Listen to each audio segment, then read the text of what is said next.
On a cool autumn day in Millbrook, Massachusetts, a town where quiet streets usually mean calm, Officer Marcus Reynolds was pulled into an unexpected scene. A distress call about a suffering dog had led him to a shabby building on Maple Lane. Faint cries from the backyard hinted at a tragic situation. As Reynolds stepped onto the property, he discovered more than just a case of neglect.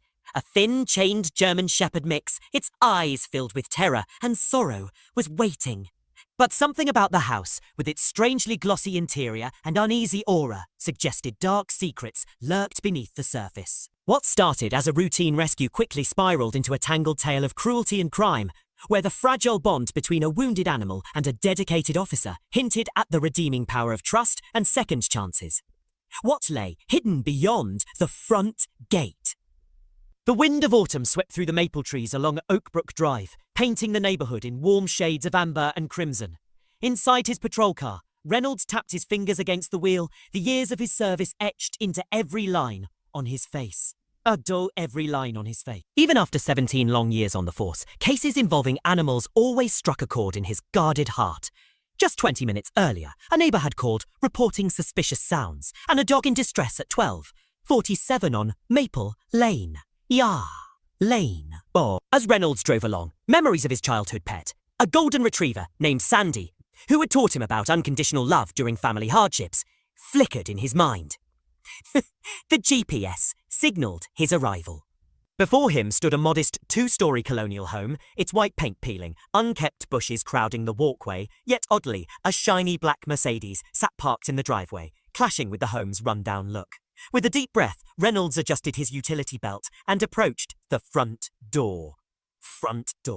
A strange odour, more than the usual decaying leaves and smoky hints of autumn, hit him. It was unmistakably the stench of animal waste and neglect. Then came a barely audible whimper from the backyard that quickly caught his attention. What would he find behind that weathered gate? Before Reynolds could knock, a faint sound, a plaintive whine, from the backyard stole his focus. With his radio already buzzing his location and intention, he noticed that while the side gate was locked, with a rusty padlock, rotted wooden panels in the fence created a gap. Peering through, his heart pounded as he observed a large dog, a German Shepherd mix, chained to a stake in the ground. Its ribs jutted through matted fur, the water bowl lay toppled, and a food dish held only a few mouldy kibbles. The animal's once proud stance was now reduced to a pitiable frame.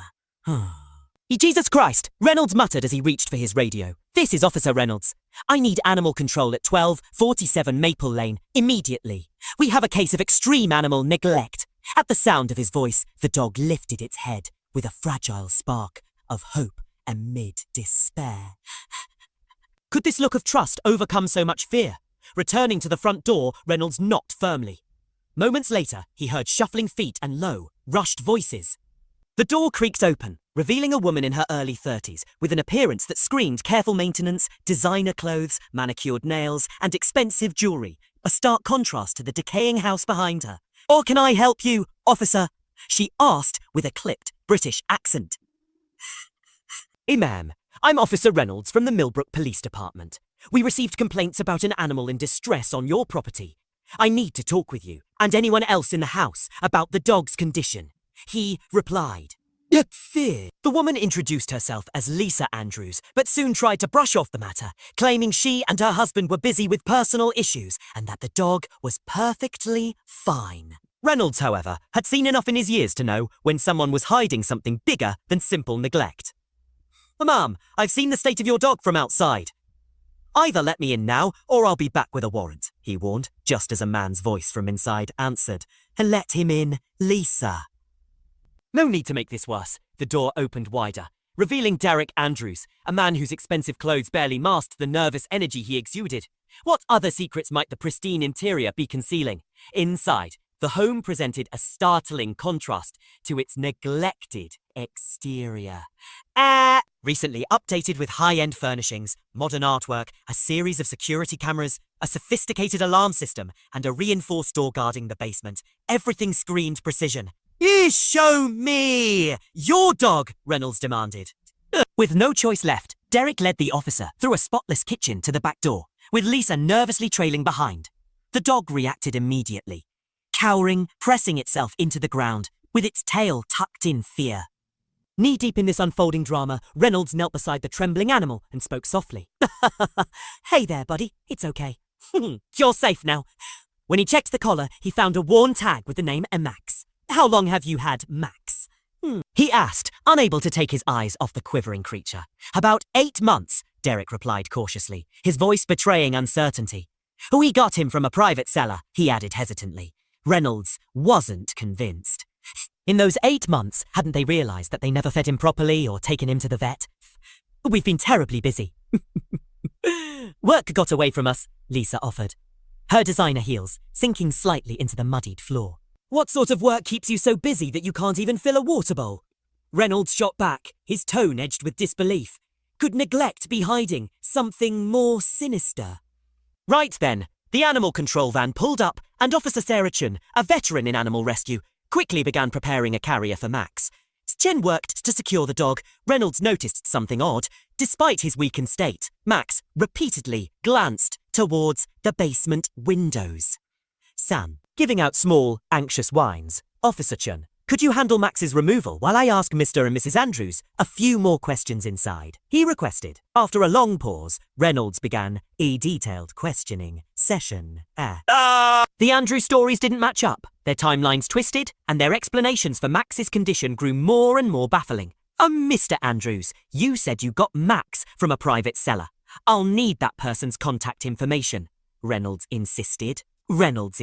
Derek and Lisa exchanged uneasy glances before Lisa stammered. We've lost contact with them. Was there more to this home than a simple case of neglect? Reynolds' suspicions deepened, prompting him to request, mind if I take a look around just to see if there are any other animals needing help? Derek snapped back, struggling to keep his composure. Actually, sir, given the obvious evidence of cruelty, I have grounds for a protective sweep. Reynolds maintained a calm, professional tone, though every instinct screamed that something was terribly wrong. Suddenly, a soft sound emerged from the basement, a barely perceptible whimper from another dog. Without hesitation, Reynolds drew his weapon and called for backup. Shielding the Andrews from view, he moved toward the basement door. Within minutes, more officers arrived, and what they discovered down there would forever haunt Reynolds. Could it be that the grim truth was far worse than anyone could have imagined?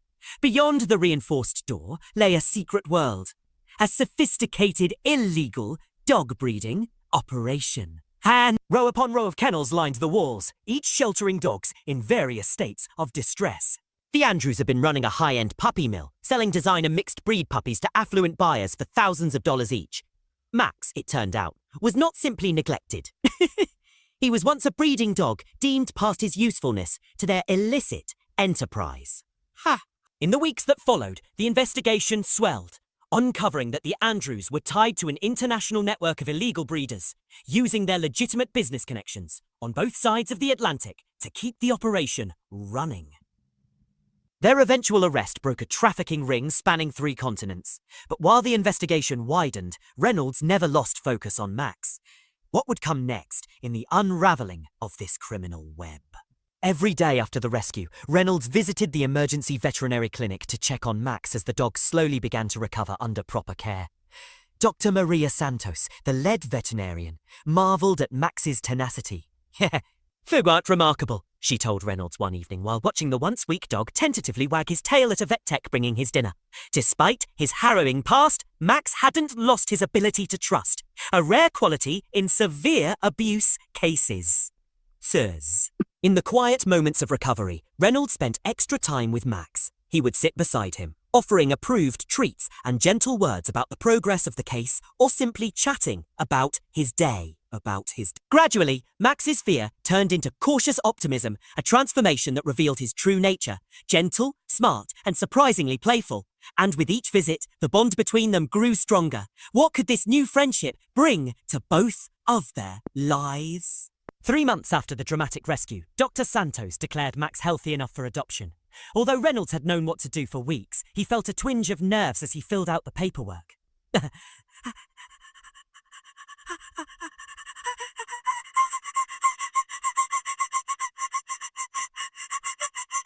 Taking on a dog with such a troubled past wasn't an easy choice. Still, Reynolds watched Max, sitting patiently at his feet, and knew in his heart that the best things in life rarely come easy. The early weeks at Reynolds' home were a period of adjustment.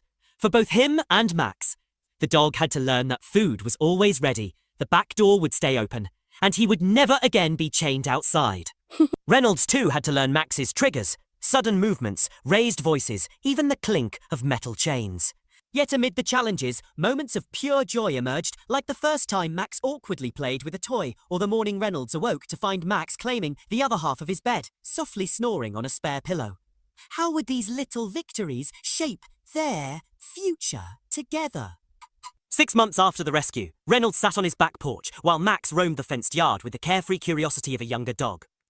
The setting sun bathed the sky in gentle pinks and golds, a reminder of that fateful autumn day when everything had changed. Then a message from the district attorney came through. Both Lisa and Derek Andrews had pleaded guilty, accepting lengthy sentences in exchange for information about their international ties. The text even included a photo from one of the raids that rescued 37 dogs from a facility in Manchester, England. Reynolds showed the image to Max, who rested his head on Reynolds' lap.